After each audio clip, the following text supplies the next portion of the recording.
Pero dito mga kapatid, pwedeng punuan ng Diyos lahat yan. Ano kailangan lang natin gawin? Magsimula na kasama ang Panginoon. Yun nga po, si Kristo ilagay natin sa ating puso. Yun nga po mga kapatid, tayo magsisi ng ating kasalanan. Yun nga po mga kapatid, sa buhay natin, sinusuway natin ang Panginoon sapagkat ang Diyos siya ang buhay, ang katotohanan, ang kaligtasan. Kaya sabi ng Diyos mga kapatid sa buhay natin, magandang magsimula tayong kasama ang Panginoon. Sino pong gusto nyo kasama sa inyong panimula? Kaya sabi po ng ating pinaglalaro kapatid, we must start again. Number 2. Andiyan pa po ba kayo? Say amen? Mabilis lamang po ito. Makinig po kayo ng maayos. Na po, reasons why you come to church. Number 2, I come to strive for the master's shoes. Na po, strive for the master's shoes. Yung bang ikaw ay magsumikap. Yung ikaw ba mga kapatid na ayusin mo. Sabi niya Apostle Paul mga kapatid, ang naisip niya sa kanyang buhay, patuloy siyang gamitin ng Panginoon. Na po, who is your master? Dito na-emphasize natin, strive for the master's shoes. Na po, yung pag magpupursige ka, aayusin mo. Bakit? Kasi gusto mo magamitin ka ng master. Paggamit ka ng master. The question is this, who is your master? There's only two master, mga kapatid, God and Satan. Na po, kaya sabi ko mga kapatid, let us be mga kapatid to start again, and we must try to be used by God. God is our master, amen? It's not you. Hindi ko yung master. God is our master. So therefore, mga kapatid, nang sabi ng salita ng Diyos, mga kapatid, lahat tayo, na po, it is a vessel. Tayo lahat na lalagyan. Tayo lahat, mga kapatid, na sabi ng Panginoon, may magagawa, may magagamit sa biyaya ng Panginoon. Ang dapat lang natin gawin, mga kapatid, tayo magsumikap, tayo mag-ayos. Na po, na nice ng Panginoon, mga kapatid, yung bang, dagdagan natin yung word kasi strive, mga kapatid, yung dagdagan mo yung effort mo. Di ba? Para gamitin ka ng Diyos. Effort sa pagsamba. Effort sa paglingkod. Effort sa pag-awit. Nga po, kaya napakaganda mga kapatid na dapat dinidevelop natin lahat. Bakit? Kasi nga gusto pa natin mas gamitin tayo ng Diyos. Ako po mga kapatid, bakit ko pinag-uusayan? Bakit ako nag-aaral? Bakit ko sabihin natin na talagang inaalam mo yung mga bagay-bagay? Sapagkat ang gusto ko, gamitin pa ako ng Panginoon sa malawak na gawain. Yun kasi ng Diyos eh. Yung never natin sabihin, ay, ayoko na matuto, ay, pwede na lang. Diba? Maraming mga tao mga kapatid, why? Bakit ayaw nila matuto? Kasi ayaw nila tinatawag na responsibility. Kasi pag natuto ka, ako na naman yung laging utusan. Ako na naman yung laging nakikita. Kasi natuto ako. Ayaw mo ba yung marami ka natututuan? O mas gusto mong lumalaki tayong hindi magaling? Diba? Gusto nyo po ba yun? Yung lumaki ka, sorry for my word naging tanga ka. Dinilagay mo sa English mind, tanga ako eh. Ayokong inutusan, ayokong masasira sa akin. Kaya ang nanisip ko, tanga na lang ako. Gusto mo ba yun? Napakalaki mo. Di ba? Bakit mga kapatid na hindi natin isipin na sa buhay natin, i-develop natin lahat? Skills natin, kayo mga estudyante, makinig kayo sa inyong mga teacher.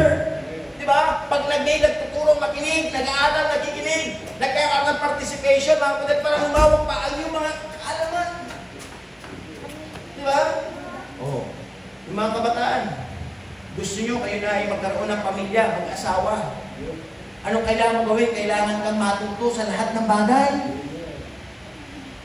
Di ba? Hindi may asawa ka na mga kapatid, tapos nandun ka pa rin sa puter ng yung mga magulang. Mali po yun. Kaya anong kailangan mo gawin? Ginusto mo na yan, kailangan ka nang makinig. Kailangan ka nang matuto. Hindi sila ng pagkakataon naglalaro. Amen ba? Hindi sila ng pagkakataon, mga kapatid, nandun tayo sa buhay na parang hindi na tayo tumanda. Tumatanda po ba kayo? Para ba yung salita eh? Ang pangalan niya, baby. No? Kaya kahit matanda na siya, baby pa rin ang tawag. Hindi na tumanda sa pangalan. Di ba? Di ba? Na po, pero in reality, mga kapatid, lahat tayo po'y tumatanda. Anong ibig sabihin? Dapat ang buhay natin nag-e-excel. Dapat ang buhay natin, pinag-iigian natin. May effort, lalo-lalo na pagdating sa Diyos. Nga po, I repeat mga kapatid, there is only two master, God and Satan. The question is this, mga kapatid, who is your master? Sinong master mo? Sinong pinaglilingkuran mo? Sinong gusto mong ma-impress? Dapat lagi ang Panginoon. Mga kapatid, sa buhay po natin. Kaya sabi niya na natin, pinag-aralan mga kapatid, be a vessel of honor. Maging tayo sa sidlan na may karangalan. Nga po, kasi po di ba sa mga sisidlan, sa mga kagamitan, may lalagyan eh. No po, yung lalagyanan, vessel. Nga po, so sabi niya, may mga vessel na kapag ipaginabang, may mga vessel na hindi kapag ipaginabang. So sabi po ng Biblia, mga kapatid, kung pag-aaralan po natin ito, na po, be a vessel of honor, not a dishonor. Na po, kaya sabi ng Diyos, mga kapatid, God wants us to be used by Him. So nung kailangan natin gawin, let us be fit. Di ba?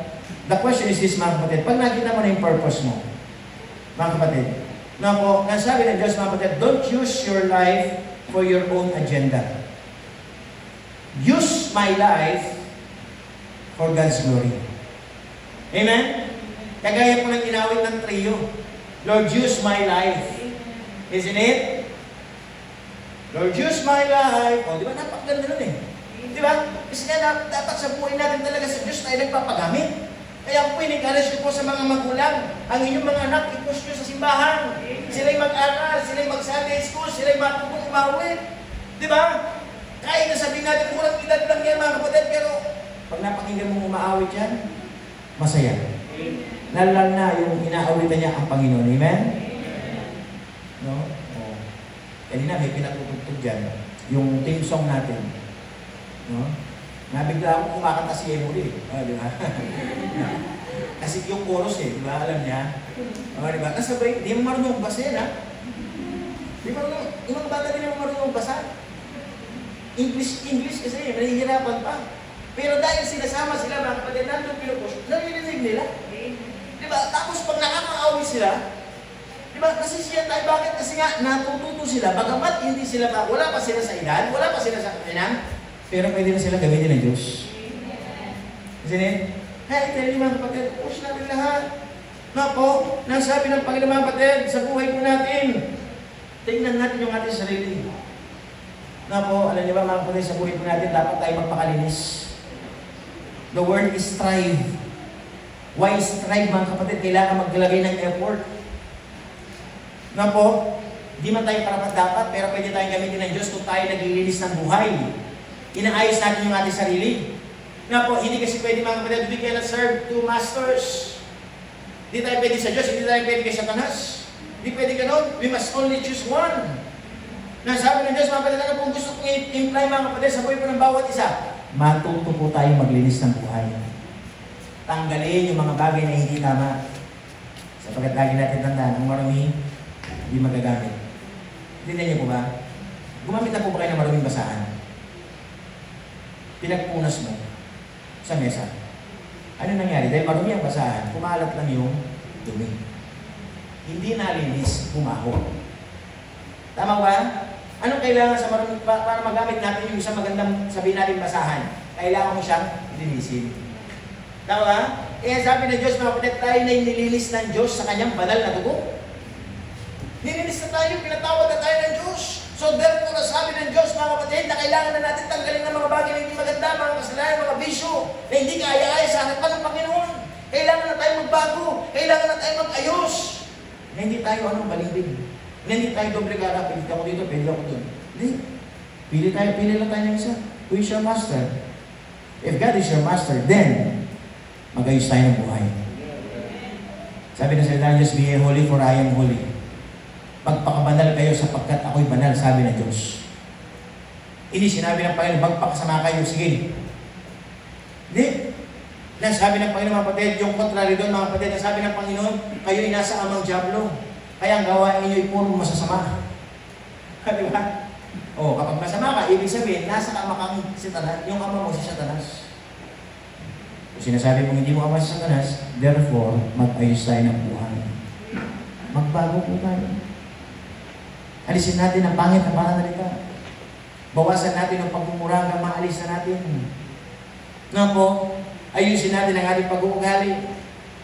Nga po, hindi tayo perfect, pero pwede natin ayusin para sa kapulihan ng Diyos.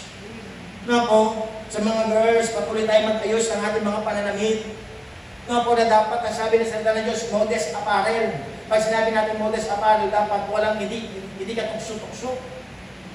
Diba? Hindi ka pintas-pintas. Nasa buhay natin, mga kapatid, makikita ang kabanalan, ganun din mga men. Nasa buhay natin, mga kapatid, dapat nandoon ang pag-ayos. Kasi sabi ng Diyos, we must strive for the master's use. When we come to church, Bakit ako nasa church? Kasi gusto ko mas gamitin pa ako ng Diyos. Tanong kayo, bakit kayo nagsisimba? Ayaw niyo ba magamit sa Panginoon? Nawa mga kapatid, sa buhay natin, we come to church, why? Gusto ko gamitin pa ako ng Diyos. Kahit na matanda na ako, kahit na mahirap lang ako, pwede at pwede kang gamitin ng Diyos. Walang imposible sa Panginoon. Hindi tinatanong ng Diyos kung magaling ka. Hindi tinatanong ng Diyos kung anong abilidad mo, ano natapos mo. Walang tinatanong ng Diyos dyan. Ang tinatanong ng Panginoon, handa ka ba magpagamit? Kasi mga kapatid, kahit wala kang kakainahan, kahit hindi ka sabihin natin kilala, kahit hindi ka marunong, once na nagpagamit ka sa Diyos, tutulungan ka ng Diyos. Tuturuan ka ng Panginoon. Makikita ang tinatawag mga kapatid, yung delight ng Diyos sa buhay mo. Word na delight, ano yung word na delight? Yung mukha mo gaganda. Naliwanagan eh. Kaya, yung mukha mo naging fresh. Kaya, hindi mo kang parang nilamukot na papel. Hindi mo mapinta. Kaya, nasubukan mo na ba yung Sister Joyce, nag-drawing ka, hindi mo siya mapinta. Kasi puro rotang kilay eh, hirap eh. Di ba? Di ba? Dapat mga kapatid, sa harapan natin sa Panginoon, yun nga, nais ng Diyos, ayusin tayo. Na po, kaya sabi ng ating pinaglaman mga kapatid, we must come to strive for the Master's shoes. This coming June 12, mga kapatid, let us be used by God. On our church anniversary, in our preparations, na po, doon pa lang sa pagsiset up, doon pa lang mga kapatid, sa pagpapractice, ang gagawin natin mga kapatid, gamitin tayo para sa kapurihan ng Panginoon. Di ba, aawit tayo dito mga kapatid, hindi pa galingan. Na po, aawit tayo dito, bakit? Kasi gusto natin makita, biyaya ng Diyos. Kaya nga sabi ng kanta natin, only by His grace. Amen? Di ba? Tapos bakit ka tatayo, bakit ka aawit? For the glory of God. Di ba? Para sa kaluwalhatian ng isa. Sino yung isa yun? Diyos lang. Walang ninong ang tao mga kapatid, ang pwedeng maluwalhati. Kung hindi ang pangalan lang ng ating Panginoon. Kaya sabi ng ating pinaglaman kapatid, you must keep on coming, church. Why? To strive for the Master's shoes. Number 3. Are you there? Andiyan pa po kayo? Amen. What's number 3? Basahin nyo ha. Number 3. Ready to begin? Diyan number 3 is stand. No. Number 4 yan. Number 3 naman. Ako. Sabi po dyan mga kapatid, reasons why you come to church. What must be your reason? I come to stand for the truth. Di ba? Para tumayo sa katotohanan. Nga po, nasabi ng Panginoon kapatid, standing for the truth. Nga po, is the best thing to do. Bakit? Kasi hindi ka magkakamali because you're standing for the truth. Nga po, John 8:32. Ano po sabi ng salita ng Diyos mga kapatid? John 8:32. Sis, pagibukas mo. John 8, verse number 32. Am I... Ayan, sabi po dyan. And ye shall know the truth, and the truth shall make you free. Malalaman mong katotohanan at ang katotohanan ito ang magpapalaya sa iyo. Nga po, I repeat mga kapatid, why you come to church? Because you want to be free from sin. Isn't it, mga kapatid, bakit tayo pumunta sa simbahan para malaman pa natin yung katotohanan? Para malaman pa natin ano pa ang nais ng Diyos sa buhay ko. Ngayon ang sabi ng Panginoon, pag nalaman mo, kailangan mo tayuan. You must stand on it. Diba? Ang sabi nga ng katagal mga kapatid, know the truth, live the truth, speak the truth. Alamin mo ang katotohanan, ipamuhay mo ang katotohanan, at ipagsabi mo ang katotohanan. Itong kailangan natin gawin. Diba? Yung bang may skills ka sa Marites, kasi yung Marites, hindi totoo yun eh. Kaya nga Marites eh. Diba? So napakaganda mga kapatid, yung chinichismis natin, katotohanan. Diba? Ano yung katotohanan na yung mga kapatid? Alamin mo ang katotohanan. Diba? Alamin mo ang katotohanan. Live the truth. Ipamuhay mo ang katotohanan. And speak the truth. Tapos, sad to say mga kapatid, a lot of people always, they say lies. Diba? Maraming mga tao, mga po yun, lagi nila sinasabi, mga kasinungalingan. Why not, mga kapatid, real talk tayo? Diba? Real talk. Diba? Don't have mga kapatid yung tinatawag na fancy talk. Yung bang, para bang Di ba? Imposible mga kausapin yung para mamama, wow, di ba? Pagkagising ko, ako daw ay isang prinsesa. Tapos meron ako nakasalubong knight and shining armor. Di ba? O yun, fantasy ka. Anong gagawin mo? Patuloy ka lang mananaginip. Di ba? Anong kailangan mo? Magising ka sa katotohanan. Kaya po, huwag tayong mamuhay sa pantasya. Kaya nga sabi ng ating pinag-aralan mga kapatid, you must know for the truth. Di ba? Alamin mo ang katotohanan. Pag nalaman mo ang katotohanan mga kapatid, you must stand on it. Sa buhay natin, don't compromise. Nasabi ng ating pinag-aralan mga kapatid, na po, sometimes standing for the truth is not popular. It's costly. It's lonely. Na po, yung kapag tumayo ka sa katotohanan, yun, minsan mag-iisa ka na lang. Kasi bakit? Karamihan ng mga tao nabubuhay sa mali. Na po, minsan nagsabi ka ng totoo, para bang ang laki ng kapalit. Ang sinabi mo lang naman ay totoo. Kasi nga maraming mga tao, mas gusto pa nilang mamuhay sa kasinungalingan. But I tell you mga kapatid, if you are really on Christ, mga kapatid, kung talagang ikaw ay sa Diyos, stand for what is true. Tumayo tayo kung anong totohanan. Na po, nasabi ng ating pinaglalang mga kapatid, have a standing firm. Na po, yung bang kailangan kapatuloy na tumayo na talagang hindi matinag. Na po, kaya kailangan natin gawin, anchor in God's Word. Depend on God's strength. And remember, we are not alone. Di ba?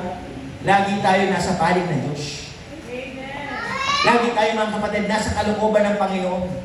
Kaya sabi ng ating pinag-aralan mga kapatid, hey, try to understand mga kapatid, ano ba yung tama? Di ba? Kaya nga lagi ko sinasabi mga kapatid, ang mga bata, dapat lagi natin silang tinatama. Hindi sila mamuhay mga kapatid nandoon sa maling pamamaraan ng buhay. Kaya kung kailangan sila paluin, kung kailangan sila sabihan. Bakit? Kasi yun ang kanilang ikatutumid ang kanilang buhay. Kagaya po mga kapatid, bilang lingkod ng Diyos, sasabihin kung ano ang mali. Kahit na masasaktan kayo. Bakit? Kasi mali. Kaya sabi ng Diyos mga kapatid, am I there for your enemy because I tell you the truth? Magiging kaaway na ba kita? Kaya sinabi ko ang katotohanan. Dapat mga kapatid, mas sabihin natin masaya pa tayo. Bakit? Kasi meron nagsasabi sa atin kung anong tama. Inuulit ko po mga kapatid. Minsan, pag tumayo ka sa tama, maraming makakaaway. But I tell you, dahil tama ang iyong tinayuan, hindi ka kailanman mapapahiya. Kasi tama. Nga po, kaya sabi ng ating pinag-aralan mga kapatid, hey, you must always come to church. And must be the reason you come because you want to stand for what is truth. Tayuan natin kung anong tama. Number 4. What's number 4? Sa inyo nga po, ready begin? Kayo po ba'y nandito para manatili? O para something aalis din? May nakasulat po dyan, stay in the ministry. The word is stay in the ministry. Mananatili sa gawain ng Diyos. Pag sinabi natin ministry, gawain ng Panginoon.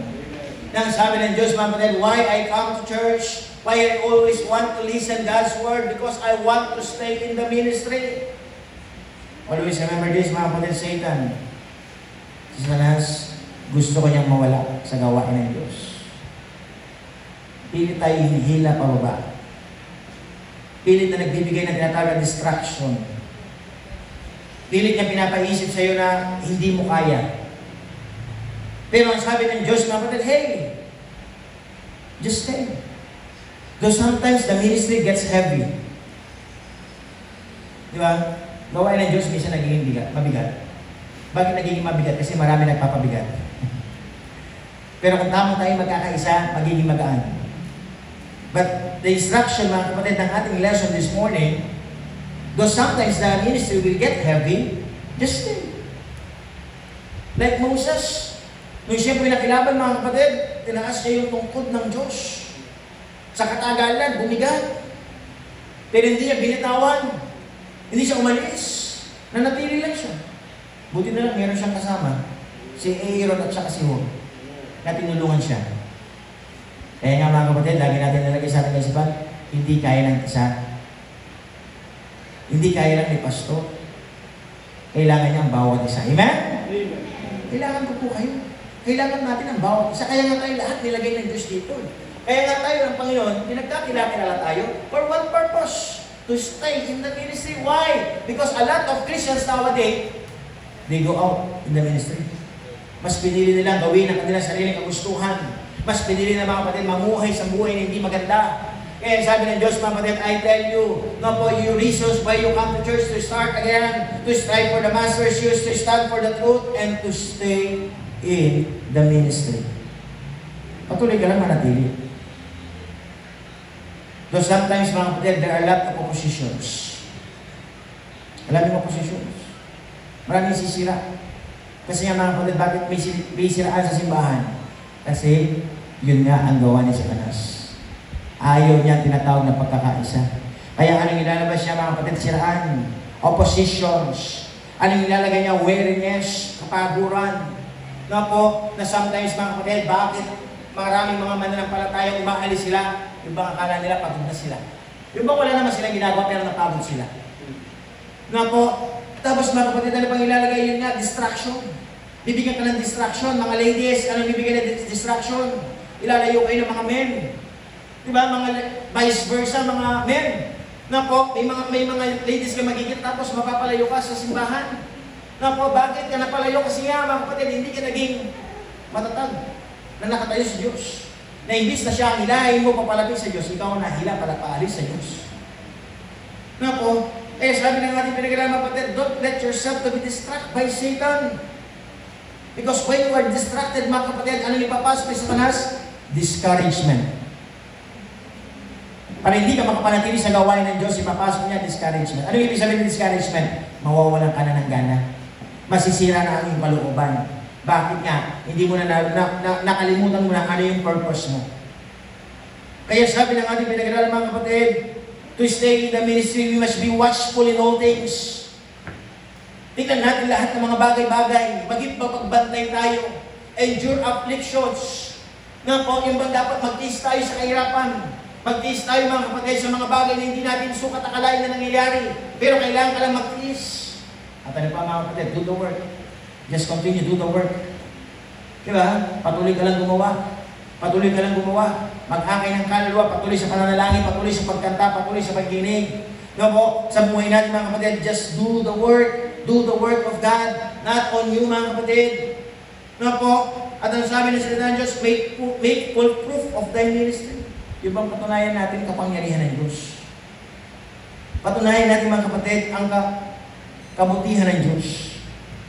Kaya sabi ng ating pinag-aralan mga kapatid, no po, sa buhay po natin, magpakalakas ka. Magpakalawak ka. Magpakatatag ka. Hindi sa lahat ng pagkakataon, mga kapatid, ilalagay mo sa iyong kaisipan, mahina ka. Bakit hindi mo ilagay sa kaisipan, mga kapatid, magpapalakas ako sa Diyos.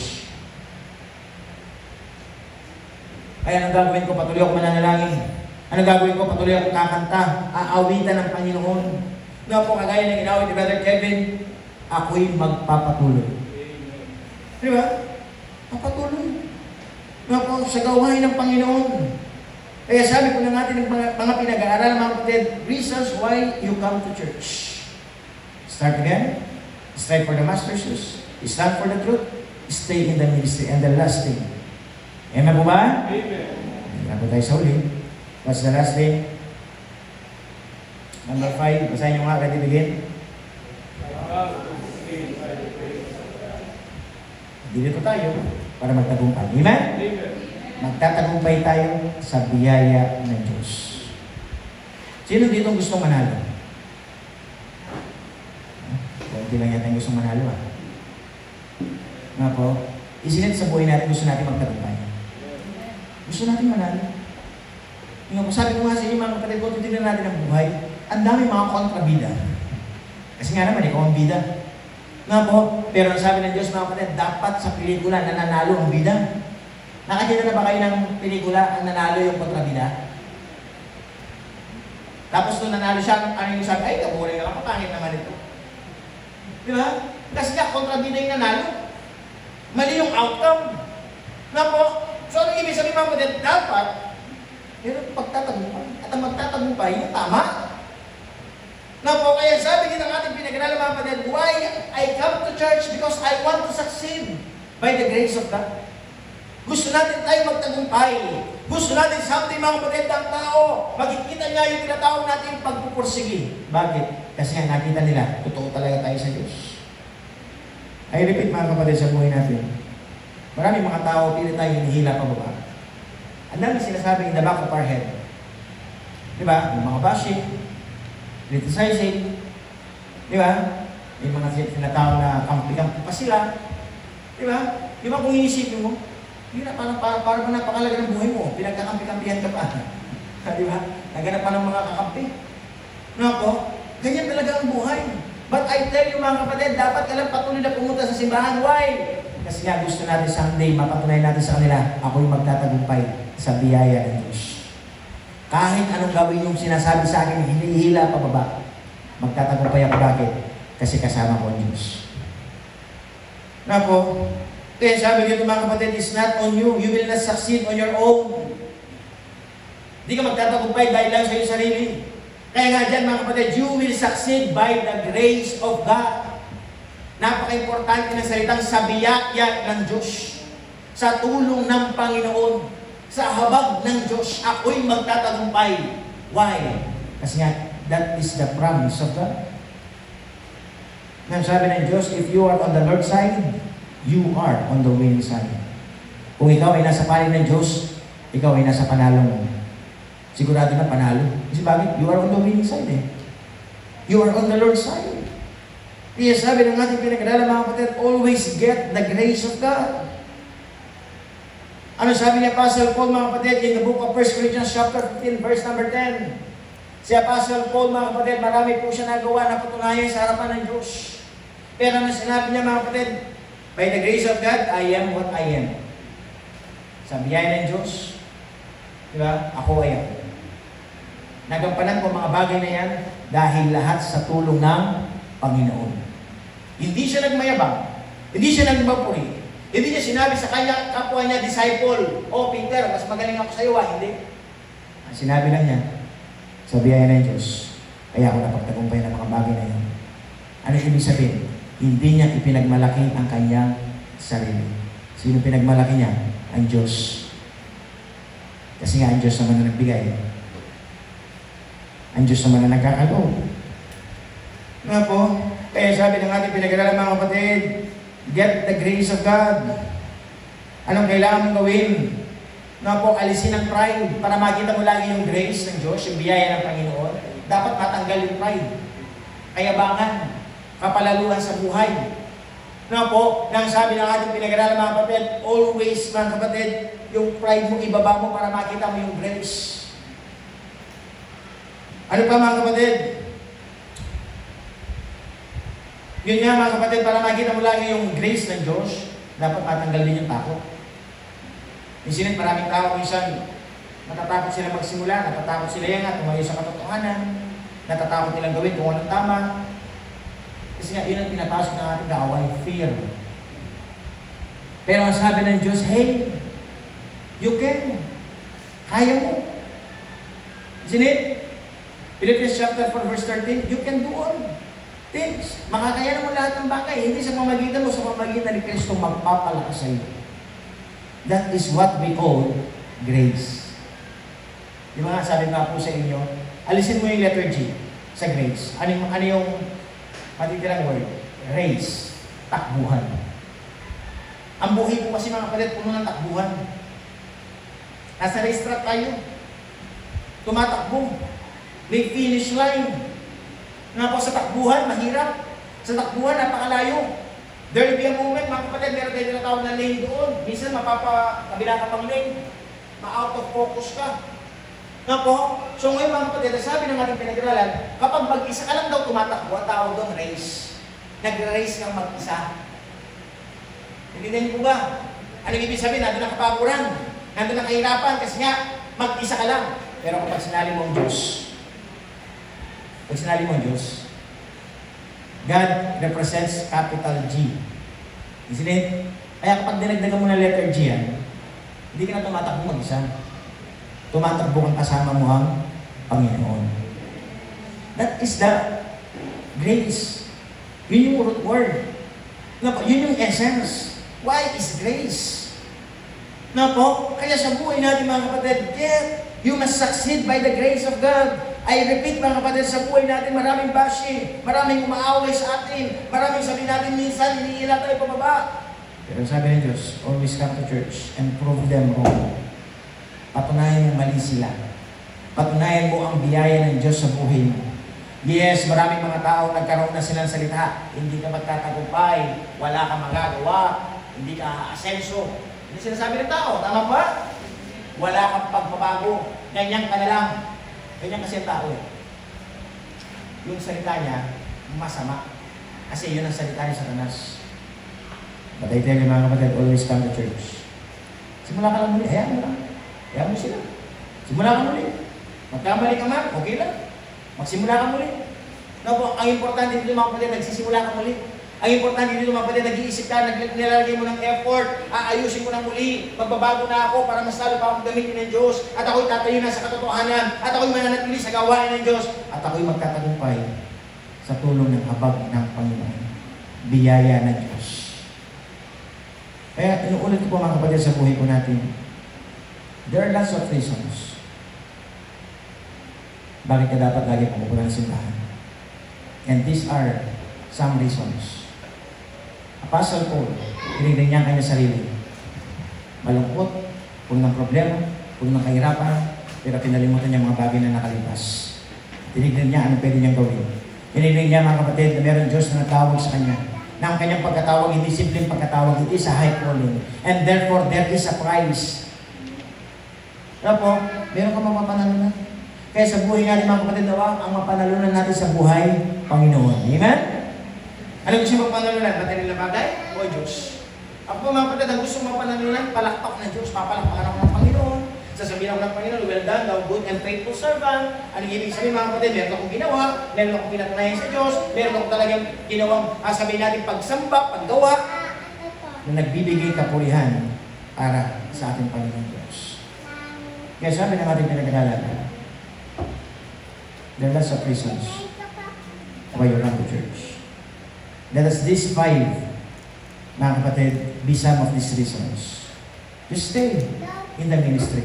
Stand for what is true. And succeed by the grace of God. I hope, sa buhay natin, this coming June 12, sa ating church anniversary, lahat tayo magtutulong-tulungan, magkakaisa. Kasi nga, gusto natin mapakita, biyaya na po ng Panginoon. Kaya kami nakakapagpatuloy. Di man kami mayaman, di man tayo magaling. Pero I tell you, basta yung puso natin naging tama sa harapan ng Diyos. Basta yung motive natin tama. Isa lang ang gusto natin maitaas sa buhay natin, ang Diyos po'y magbibigay ng tagumpayan. Because our God is a God of victory. Hindi loser ang Diyos. Kaya sabi ng Diyos, mga kapatid, let this mind be in you. Maging kaisipan natin ito. If we are on the Lord's side, we are on the winning side. So therefore, sabi ng Diyos, huwag kang magmumuk. Tumayo ka. Huwag kang manlupaypay, magpakalakas ka. Patuloy ka lang sa buhay, huwag kang mawala ng pag-asa. Yun po yung sabi ng Panginoon.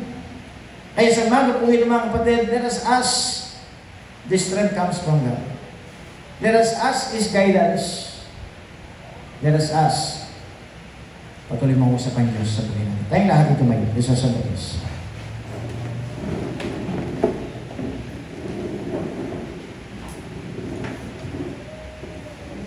Sige po, bow our head. Close our eyes.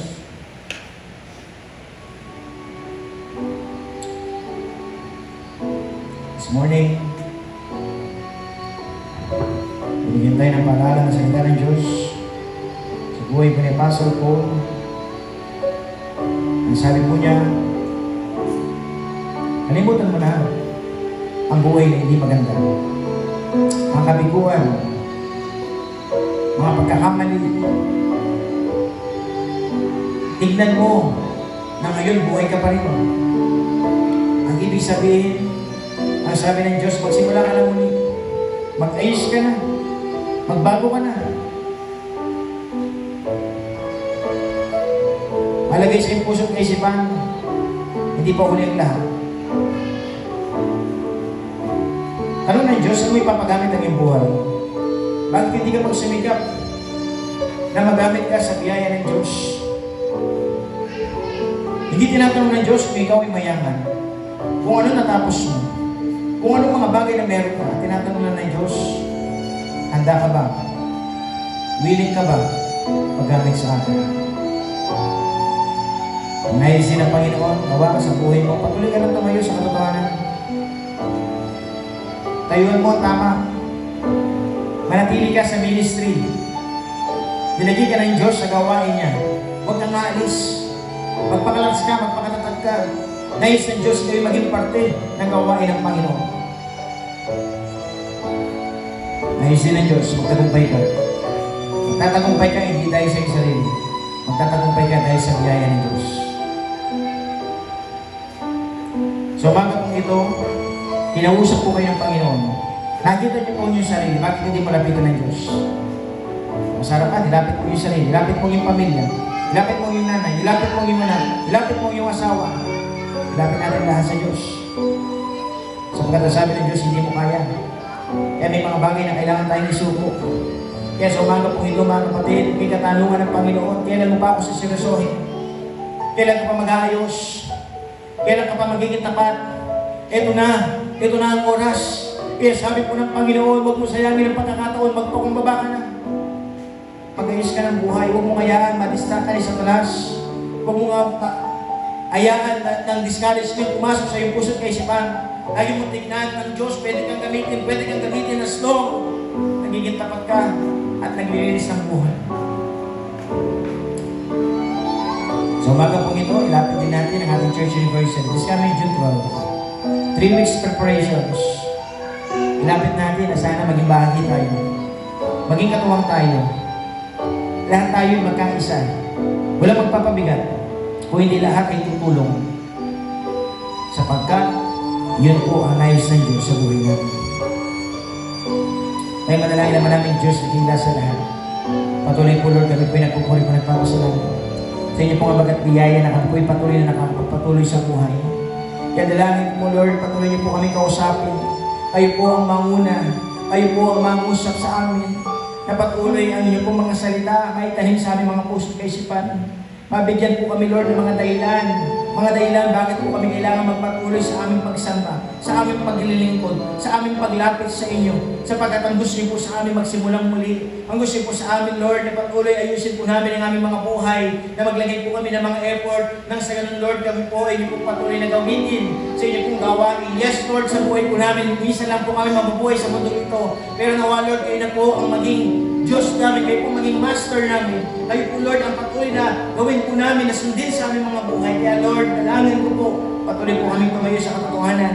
Alamin ang katotohanan, tayuan ang katotohanan, pamuhay ang katotohanan. At ang dalangin ko po Lord, makapanatili po kami sa inyong ministeryo, sapagkat nilagay niyo po kami sa inyong pong gawain para magkaisa, magtulungan sa ikagaganda ng inyong pong gawain. Lord, dalangin ko rin po sa buhay ng bawat isa. Ang aming naiisip, magtagumpay. Magtatagumpay po kami dahil sa inyo pong biyaya at habag. Kaya Lord, patuloy niyo po kaming tulungan sa hamon po ng buhay. Maraming mga tao, pilit po kaming hila pababa. Nagbibigay ng discouragement, pero Lord, nakikita niyo po ang aming mga puso. Nasaan po yung purpose po namin, hindi po mag-iba. Na kami magtatagumpay, gusto namin maging matagumpay kasi gusto po namin kayo purihin, wala kayo nitaas sa aming mga buhay. Kaya Lord, patuloy nilapit ko po ang buhay po ng bawat sa mga nanay, tatay, lolo't lola. Bigyan niyo po siya ng kalakasan, bigyan niyo po ng kagalingan, bigyan niyo po ng mga trabaho, punan po ang kanila po mga pangangailangan. Yung may mga business, Lord, yun po palaguin, Lord, sa inyo pong abag at biyaya, makapagpatuloy po yung provision sa pamilya po ng bawat isa. Nilalapit ko rin po, Lord, patuloy niyo pong pagkatiwalaan ng mga bagay-bagay para patuloy ito po yung maging gamit-gamit po sa inyo pong gawain, mga young people, mga nag-aaral, bigyan po ng karunungan, mga colleges, mag-ayos po ng buhay na someday sila po makapag-graduate at makatulong po sa kanila pong kanya-kanyang pamilya. Ganun din po sa aming pong simbahan. Bless you rin po, mga young people, mga bata. maalis ang katigasan ng ulo, matutong makinig. At kami pong lahat ay magsama-sama maglingkod, magpuri sa inyo pong banal na pangalan. Kaya Lord, sa umaga pong ito, patuloy po namin itinataas, dinadakila. Nilalapit po namin ang aming panalapit ng Church Anniversary this coming June 12. Na sana po patuloy po kami magkaisa. We pray for our commitment, we pray for our practice sa mga kanta, mga meetings, preparations, decorations. Lord, yung guest speaker, bigay niyo po yung tama na maghahamon po sa inyo pong mga salita. At Lord, ilias po namin ang inyong provisions para mapunan po lahat ng aming mga pangangailangan. Kaya Lord, patuloy kami po nagpupuri po ng papasalamat sa inyong mga salita, sa inyong kapangyarihan, sa inyong biyaya sa aming mga buhay. Pinupuri po namin ang dinadakila, lahat po namin dalangin, nililin po namin sa matamis sa pangalan po ng aming Panginoong Jesus. And all the people say, Amen and Amen. Amen. Praise the Lord for the Word of God. Sige po. Please be seated. Okay.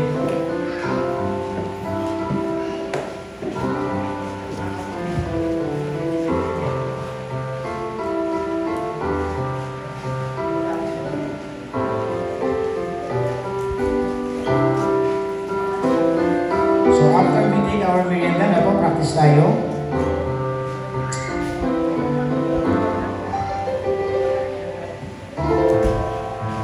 Today is May 17. So, meron na po tayo 3 weeks preparations. Ako? So, we pray for our preparations. Kaya right after this, no, may mga meetings, may mga practice na gagawin tayo. At ipag-pray para po sa ika-ayos po ng ating pong church anniversary this coming June 12.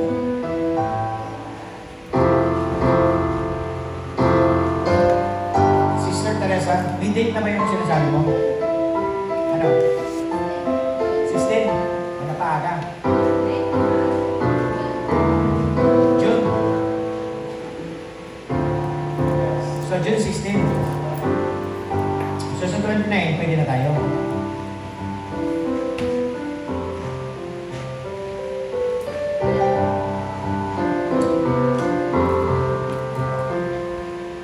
So, habang nag-prepare po ka na ating mga offerings, no? Si Mama Eileen, tumagin na para dito na yung mga bata.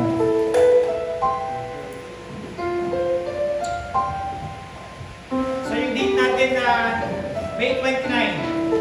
Kasi nakaschedule natin ito is May 29. So, free na tayo, ha?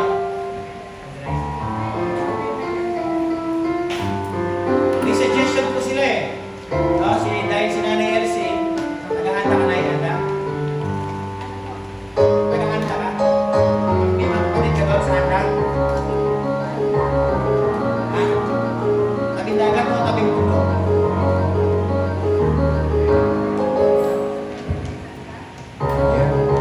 Para makapasyal din daw si Lola doon eh. Maganda ba dagat ko?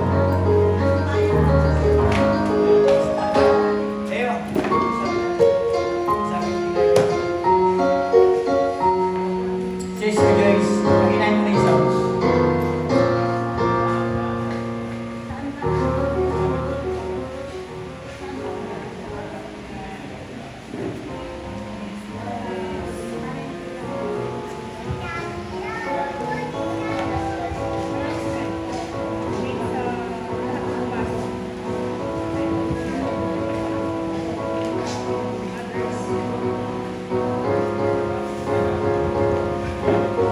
May 29, meron tayong church outing. Okay na. Kasi June 16 na lang yun. So Friday ito, Sister Joyce, wala kayong schedule? Wala na klase na? Wala na?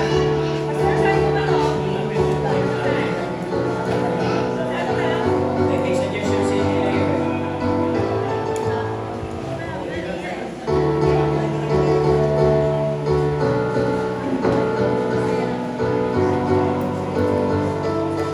Yan po, no? Sana yung mga candidate natin for water baptism, makasama rin po lahat for our outing. No, this coming June 29, ay May 29. May 29, meron po tayong church outing. Ako, bago tayo mag-andak ng ating church anniversary, ako, ay medyo magre-relax na po tayo habang bakasyon. Kaya yun po yung pinaka-church outing natin. So, yung gusto kasi natin, sa mga ilog, nagputuyo yata yung ilog eh. Kahapon, nag-outing kami, pumunta dapat kami doon sa ilog. Kaso kapag dating namin doon, walang tubig. Wala palang tubig pag pag tag-init sa mga ilog.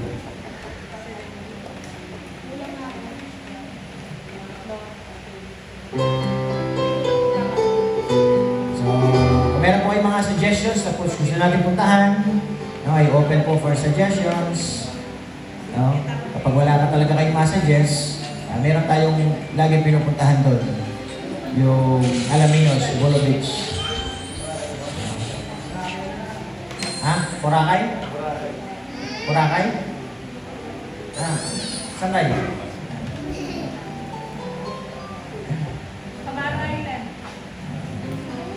Kami nag-outing kahapon yung mga leasing family Pwede doon. Movie budget lahat. Maganda yung pinuntahan nila kahapon nila ma'am. Sa Zambales, kaso mahal. Masaya ng baka.